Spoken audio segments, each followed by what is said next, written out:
For this lecture, there's a handout, but I also have PowerPoints. So there will even be the material available online, so you can download eventually the handout and the slides and stuff like that.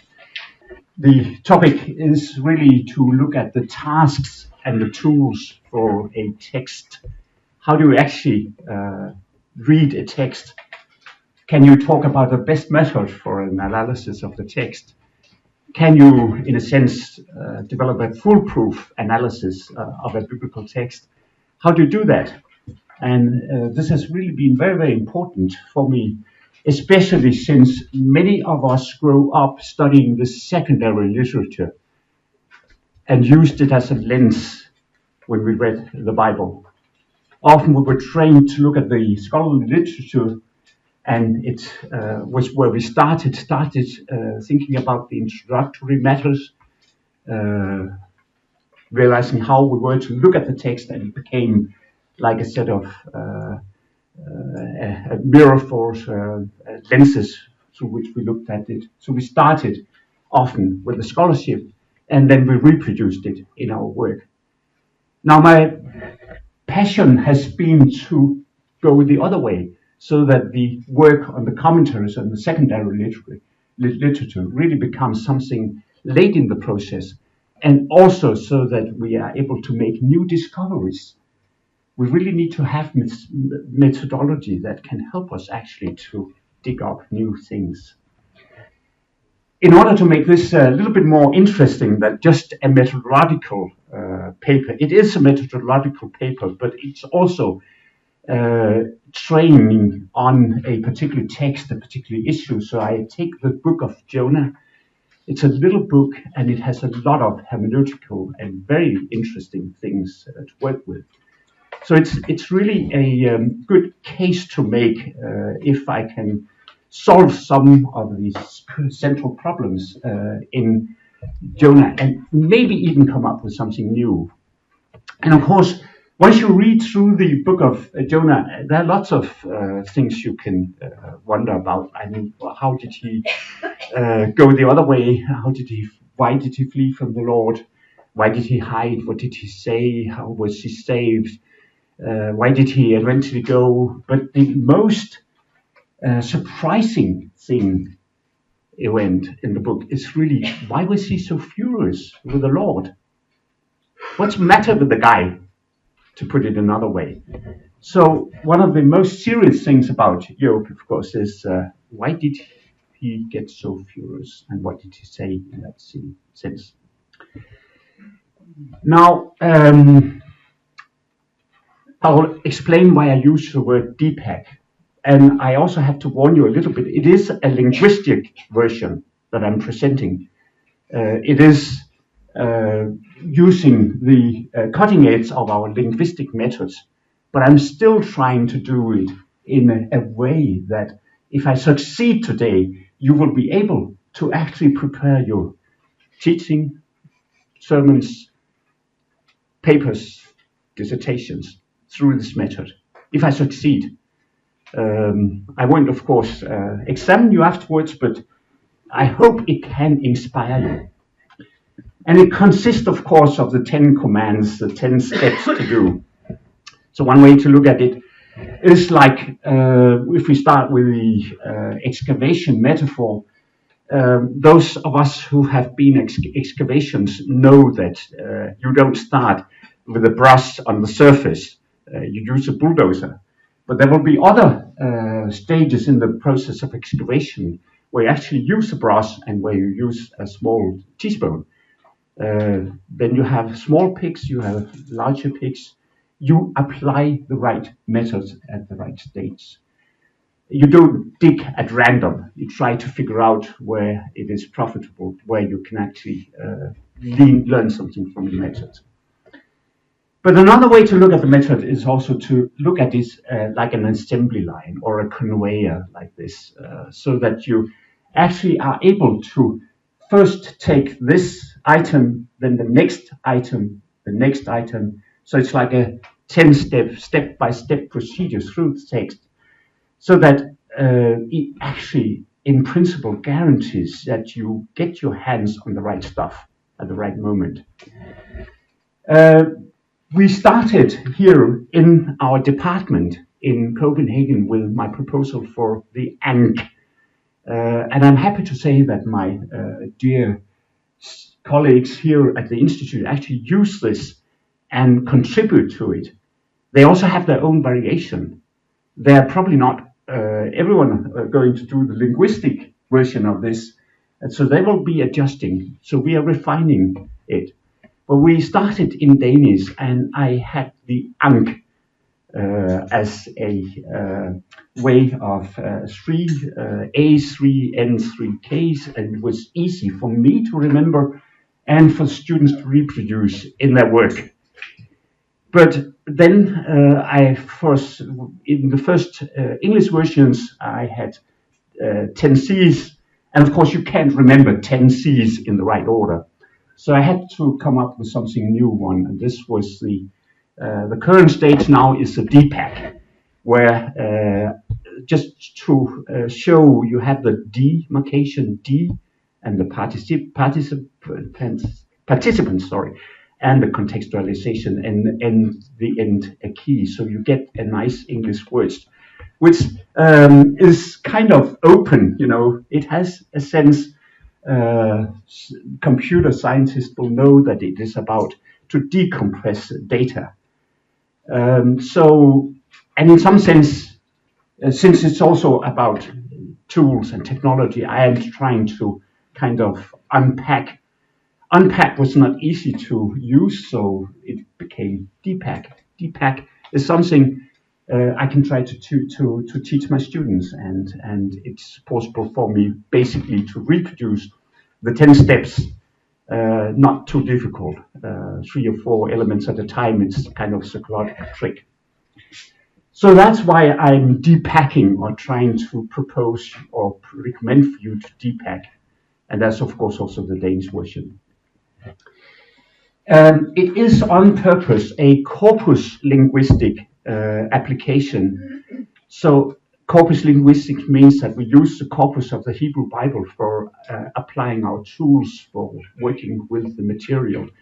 It is also a linguistic version I'm presenting you. This is not in order to scare you away, but just to share with you some of the more technical aspects and parts of it behind it. But I have also written a Danish paper for lay people where you can actually see how it works, so it can be used in different granulations, so to speak, at different levels.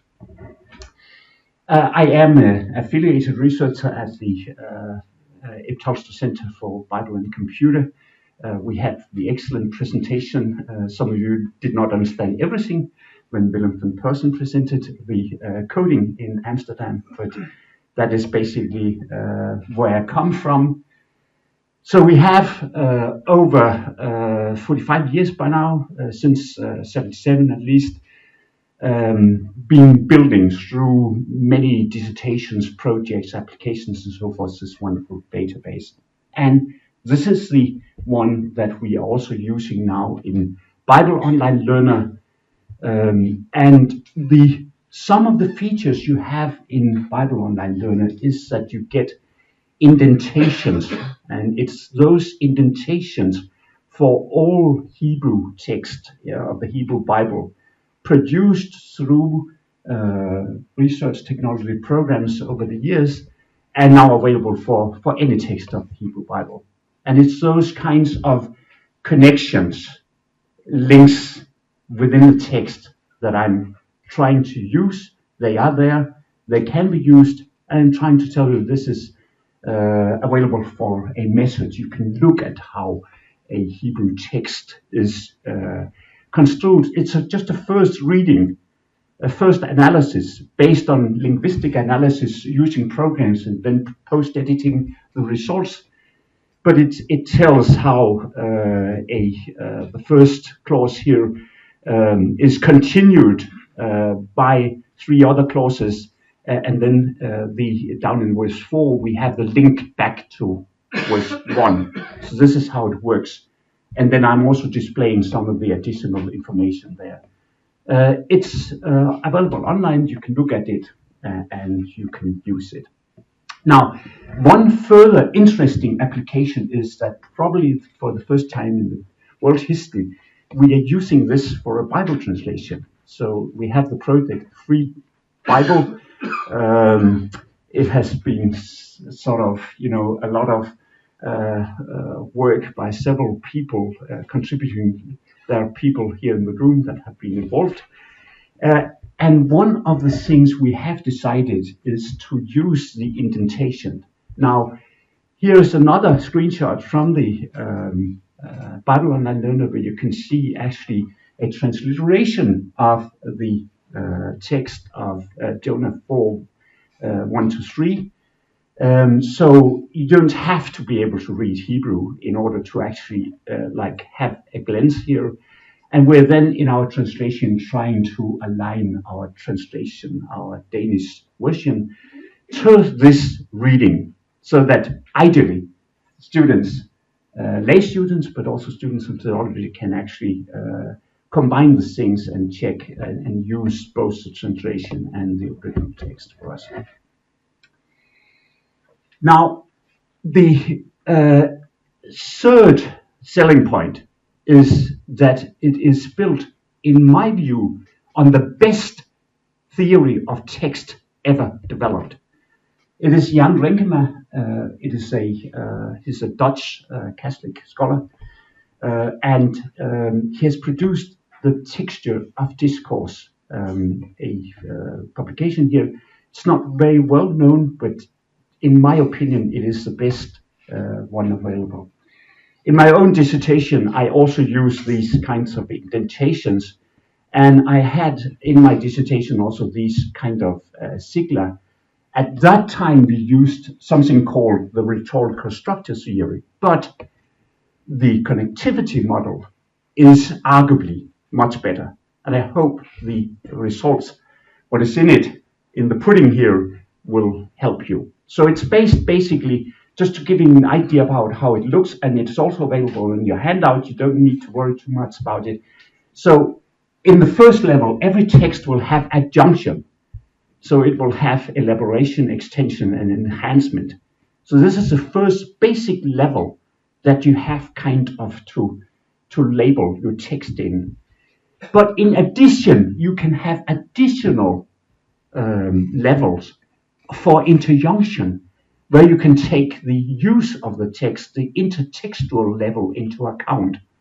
So first you can treat things as pure information, but in the next stage, you can look at how it all works. Now, let me then go through the text with these kinds of introductions. So first, the demarcation of the unit. I have demarcated it a little bit provocatively from Jonah 3:10b to 4:4. Most commentaries in the world will say that Jonah 4:1 to 4:4 will be a unit. We decide on this based on new time, new place, persons, themes. There are things that indicate that now a new start is beginning.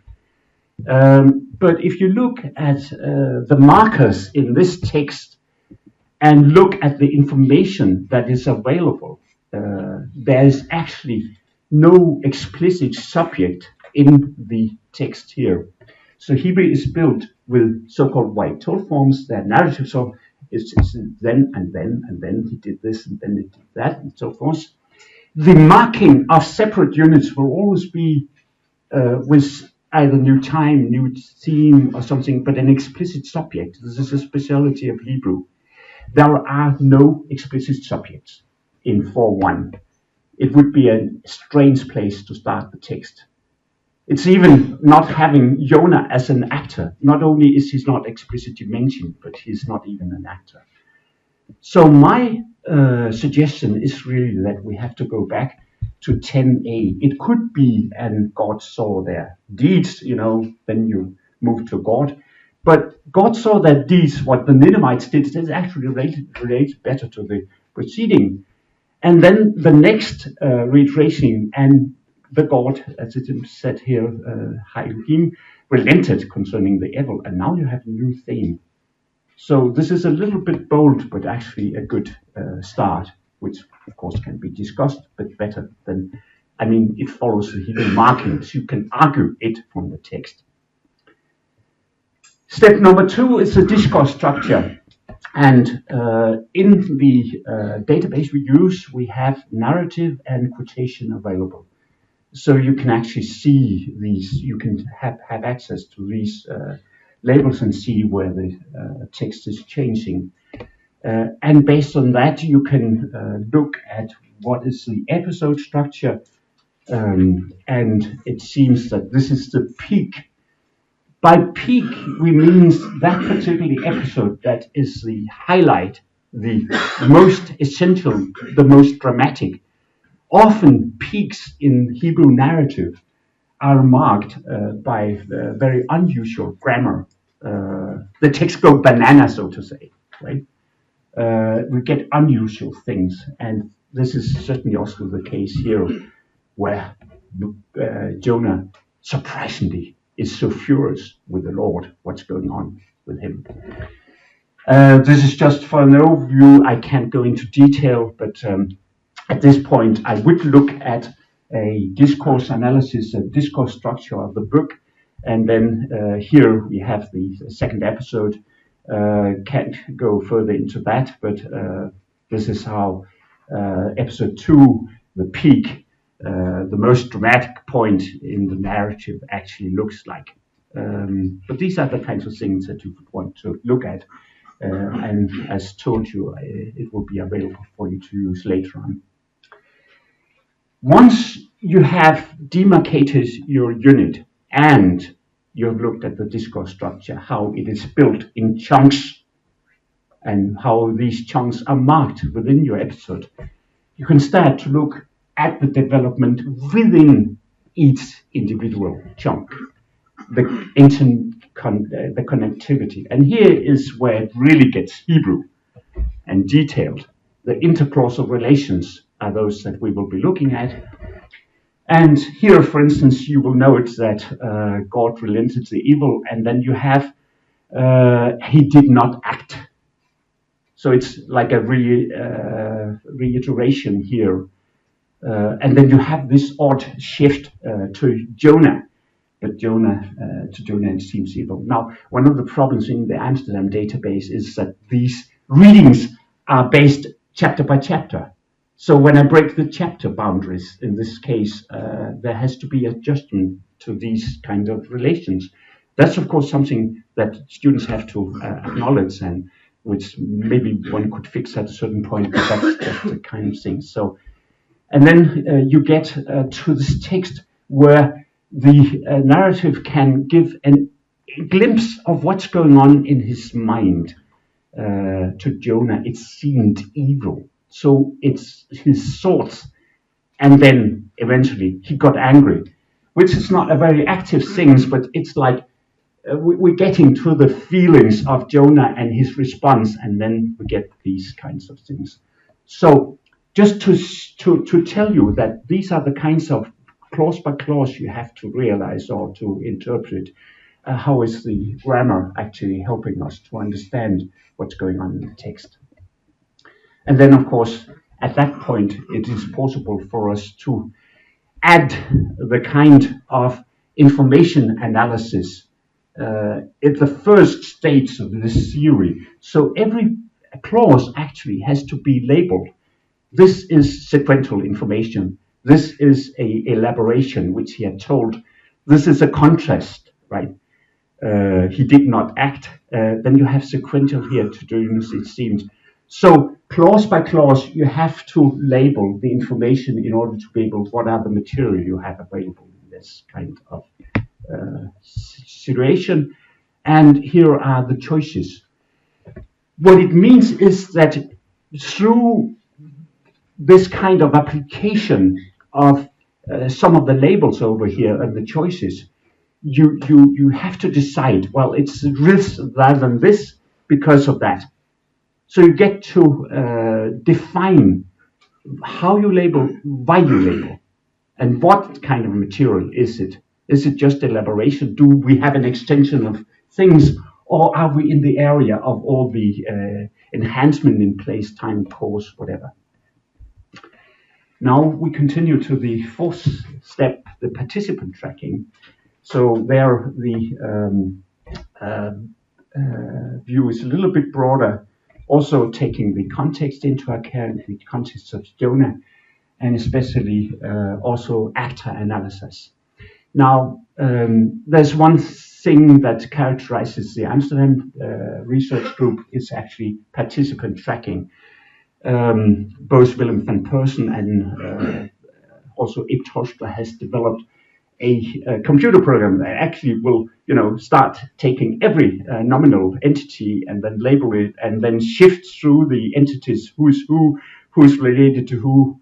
That's some of the research that Ib Torstra has started, and my young colleague Christian Kanu Krøgaard has contributed to the same kind of analysis and used it for the Leviticus. So sometimes I call the Amsterdam group for a participant tracking research group. So this kind of an actor analysis, and here again I can't go into the details. There are only two named persons in the book of Jonah, and he's always just Jonah, like from Amitai, but anyway, just Jonah whenever he's mentioned. But God is mentioned in very, very, very interesting ways. And then, of course, you have to deal with that. You have to observe what does the participant tracking in this particular case mean. Do we have an idea that Elohim is the one who relates to the foreigners, the one who is a universal creator? But when it comes to a personal approach to Jonah, he meets the God of the Israelites, the God of the prophet. So when do you use Adonai and when do you use Elohim? Why do you use El at certain times? When do you just say this is a God? These kinds of things are very, very important. You have to understand what's going on here. You have the God, Ha Elohim, so it's kind of referring back to that, and in relation to the Ninevites in 3:10, and then El Yahweh when it comes to the prophet. And then just to mention it on the side, you also have Elohim when Jonah gets his plant given and taken immediately. So this is an Elohim experience for Jonah.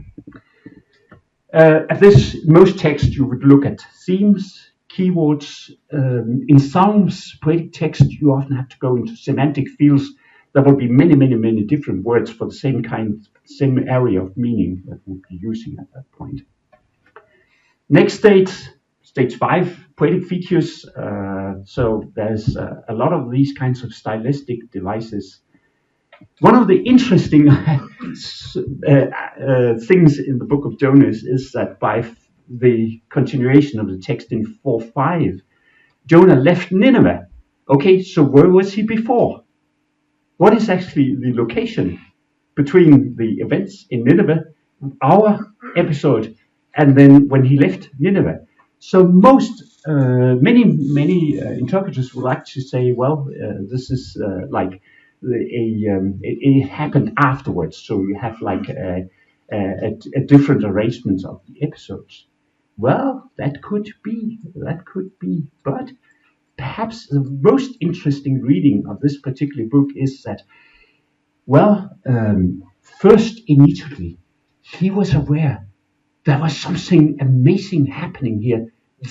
They repented in Nineveh, and God doesn't do something. So maybe he's sitting within the Nineveh and getting this awful surprise. So this would be the reading with the text without using a stylistic argument to rearrange the order of the things in the text. That would be Jonah fears what the narrator tells about God relenting the evil. So it gives all of a sudden a very, very exciting image of this prophet sitting there in the city. Things go wrong when they go good. So that's kind of shock that is going on. Also here at that point have the wordplay on hara'a, ra'a, evil, which in 310 means destruction. But then we have this amazing peak marking feature with stylistic strong influence. Vayera, so this is again ra'a coming up here too. So it looked evil. It seemed evil to Jonah. Evil mi'od, or yeah, well, Gedolah. Okay, sorry. So Ra'a Gedolah, a great evil. So it's really emphasized. Very, very evil, this. And so what is that? What is the meaning? Evil can be destruction. That's one of the senses. It can also be bad, but it can be wicked, morally wicked. So what exactly is the amazing things that's going on? Is he really thinking that this is morally evil or just bad? So the text is really opening up. And then in 4:6, it gets the plan to save him from the evil. What kind of evil? It's certainly not destruction at that point, but from his bad thoughts would be a good reading of Jonah. But perhaps if he's an evil prophet, then, you've got other things going on your plate. The genre problem is a very, very important one in the book of Jonah. It has been labeled as parable, midrash, tragedy, novella, parody, satire, you name it. And obviously it is important because it also provides the lenses through which you read the book. So in a sense, if it is just a satire or a figurative story with no historical reference, well, then you have to read it like that. But my advice and the proper scientific procedure would be to say that the literary techniques, which there are loads of in the book of Jonah, it's really full with literary, poetic elements. But you cannot, by literary techniques, rule out historical truth. That would be that's simply the best stories told can also be the most historical, truthful stories. There's no one-to-one relationship between literary techniques and historical veracity. I think it's very, very satirical, very polemical, but that would not rule out the historical one. Some would also use attentional analysis, grammar. Many other methods can be used at this at this stage, but I will then continue to the pragmatic packaging. I use pragmatic in the sense of how we use language. So I'm like now moving from syntax over semantics to pragmatics. Packaging is, by this word, I mean that language is construed in a way that you just have clauses, and they are the battlefield for the senses that are used to express a particular meaning, and therefore have to use and twist the syntactic structure. So in order to communicate, we take semantics and put it into a specific syntactic form. It's a little bit of grammar teaching here, but don't worry. At this point, you get the interjunction. So the information labeled at the first stage can now be labeled in terms of, is there expressing of pragmatic purposes, or is it impressing on the audience? Do we have some of these new relations here? So this is why in this theory it's possible actually to take the first column of information and then look at, well, on the surface this is basically just sequential, but it has other information. So at this level, for instance, what happens here? So now Yahweh, please take my life. Well, it's a motivation. He's trying to motivate God to kill him, right? Here we have the justification. So the first 2C and for the rest of the verse here is a way to justify that now God should do this. So using these labels, you are able to express a particular understanding of the content in this particular area. Then you have solutionhood. Solutionhood is a little bit an odd fellow, but it comes from the tradition of rhetorical structure theory. It's the label for you have a problem, and here you get a solution, right? So problem, answer.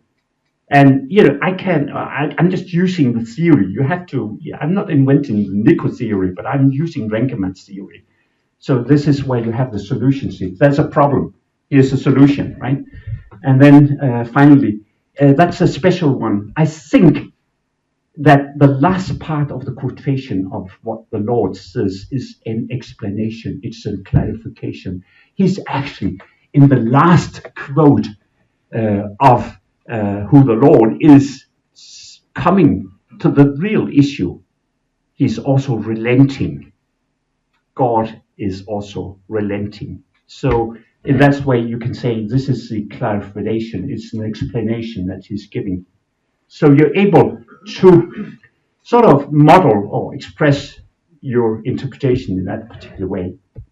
So then, of course, the most salient information, the question we always have to ask, what is so unique in this particular area of the text that, this is really the meaning, this is what it aims at. Based on all the kind of information you read, so forth, this is a point. This is salience. And of course, he got furious. And then again, is it good to be furious? So you have the repetitions here. And then, of course, the one God is slow to anger, which is just mentioned. And in this case, it's possible to talk about the newsworthiness of this particular piece in relation to the book.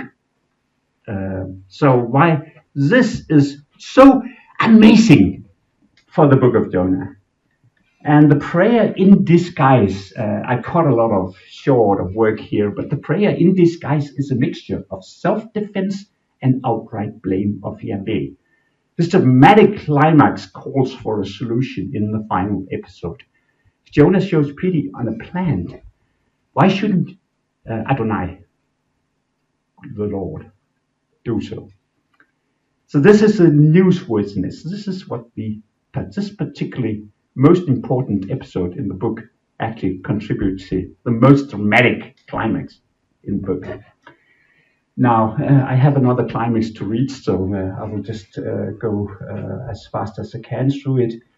The contextual issue is, of course, my learned colleague, friend, student, master, whatever he is, who's been working for decades on contextual comparative methods, Jens Boom Kofod, and this is the point also where we can work with archaeology and anthropology.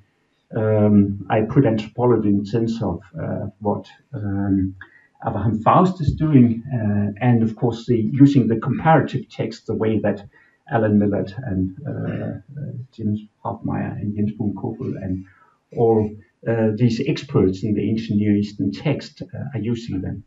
Now, for this particular text, there is no comparative text that would help me for this episode. But you can, of course, in the book look at where's Yafo, what is it doing, how is sailing going on, and of course the Assyrian city of Nineveh as a historical place.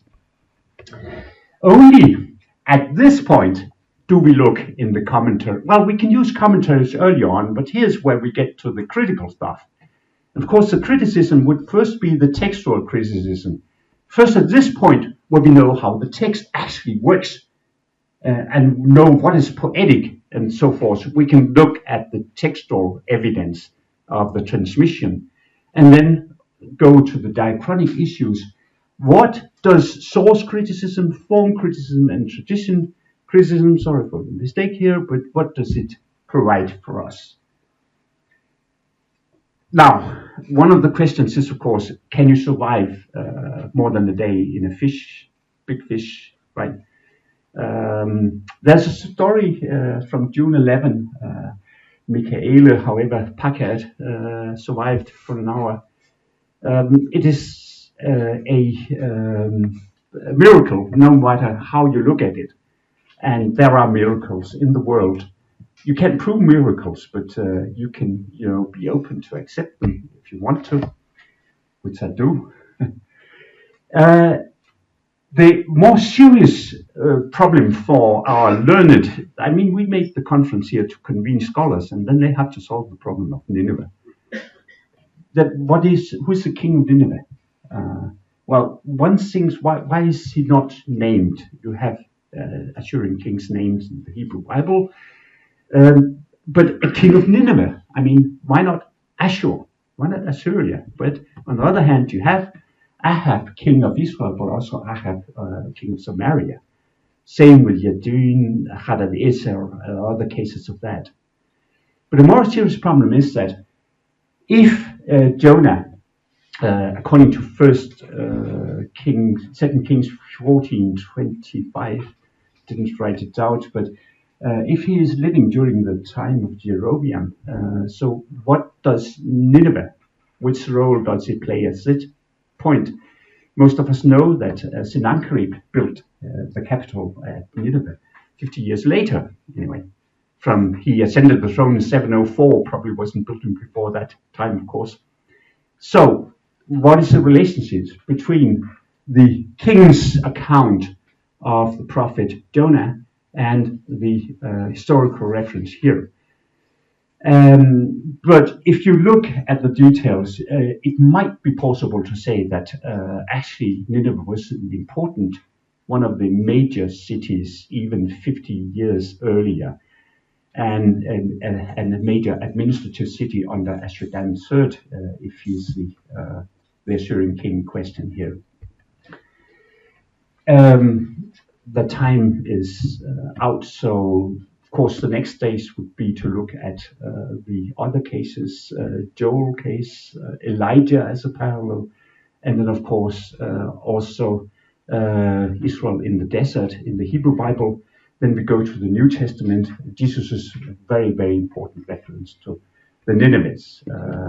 They repented at preaching, but here's something much more. So then in the end, you get the key to the text, summarize everything. Here you go, and inspiration closed.